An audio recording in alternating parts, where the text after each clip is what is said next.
ট্ৰেণ্ডিবলছন ডালাছিছ চেনেলত আপোনালোকক সকলোকে স্বাগতম জনাইছোঁ। ফ্ৰেণ্ডছ, আমাক বহুতে ট্ৰেডিং শিকাবলৈকে কৈ থাকে।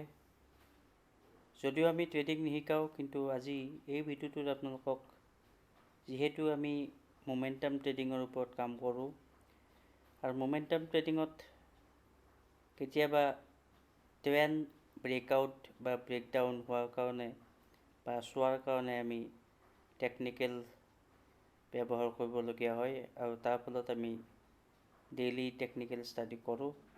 আৰু তাৰেই এটা আপোনালোকক সৰু উদাহৰণ হেমাৰ আজি এই ভিডিঅ'টোত অকণমান বুজাবলৈ যত্ন কৰিম।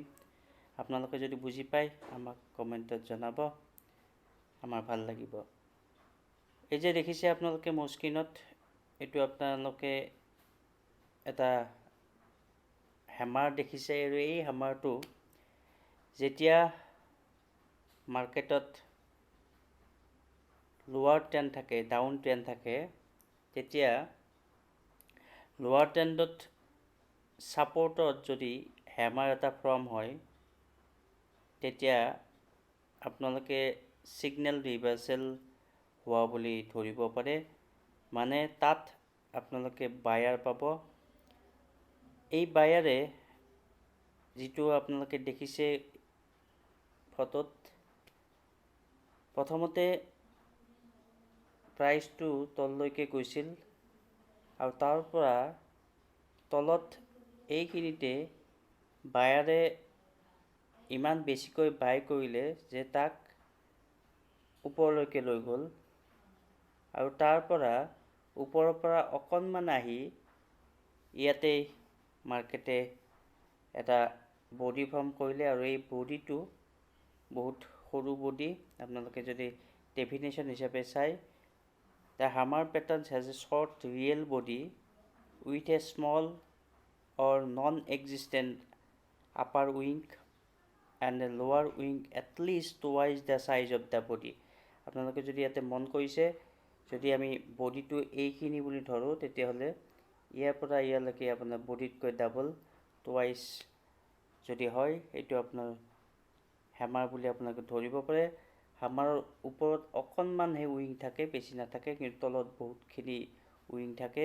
এনেকুৱা যদি আপোনাৰ মাৰ্কেটত যদি ক'ৰবাত ছাপৰ্ট, এনেকুৱা যদি ছাপৰ্ট বুলি ধৰোঁ, ইয়াতে ক'ৰবাত যদি হেমাৰ ফৰ্ম হৈছে, তেতিয়াহ'লে আপোনালোকে ট্ৰেণ্ড ৰিভাৰ্চ হ'ব বুলি ধৰিব পাৰে।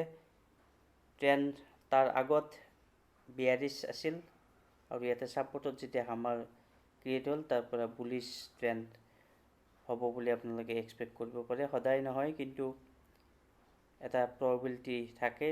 যদি ছাপৰ্টত হেমাৰ ক্ৰিয়েট হয় ডাউন মাৰ্কেটত, তেতিয়াহ'লে তাৰ পৰা হয়তো ওপৰলৈকে যাব পাৰে। এইটো ৰিয়েল গ্ৰাফত আপোনালোকে এনেকুৱা দেখিব, মাৰ্কেট প্ৰথমতে বিয়াৰিছ হৈ তললৈকে গৈ থাকিব, কিন্তু ইয়াতে ক'ৰবাত ছাপৰ্টত এইটোৱে যে দেখিছে হেমাৰ ক্ৰিয়েট হৈছে, আৰু হেমাৰ ক্ৰিয়েট হোৱাৰ লগে লগে মাৰ্কেট ওপৰলৈকে গৈছে। গতিকে ইয়াতে বায়াৰে বাই কৰিছে আৰু মাৰ্কেট ওপৰলৈকে গুচি গৈছে। গতিকে এইটোৱে হেমাৰৰ বিষয়ে আপোনালোকে জানিবলগীয়া কথা। অলৰেডি ক'লোৱেই, যদি আপোনালোকে আকৌ এনেকুৱা আন কেণ্ডেলষ্টিক পেটাৰ্ণৰ বিষয়ে জানিব বিচাৰে, আমাক কমেণ্ট কৰি জনাব। আমি নিশ্চয় পৰৱৰ্তী ভিডিঅ'ত আপোনালোকক সেই কেণ্ডেলৰ বিষয়ে জনাম। আৰু যদি আপোনালোকে কমেণ্ট বেছিকৈ নকৰে, হয়তো মই ভাবিম যে আপোনালোকক আৰু টেকনিকেলৰ বিষয়ে বেছি নলেজ দৰকাৰ নহয়, যিহেতু আপোনালোকেও আমাৰ চেনেল ট্ৰেণ্ডিবলছত ডালাছিছ ফ'ল' কৰে। আৰু আমি যিহেতু ট্ৰেড বেছিকৈ নকৰোঁ, যদিও আমি চুইং ট্ৰেড আৰু মোমেণ্টাম ট্ৰেড কৰোঁ, কিন্তু মোমেণ্টাম ট্ৰেডত মনত ৰাখিব, কিছু পৰিমাণে টেকনিকেল জানিলে প্ৰফিট ভালেখিনি বেছি হোৱাৰ চান্স থাকে। ধন্যবাদ।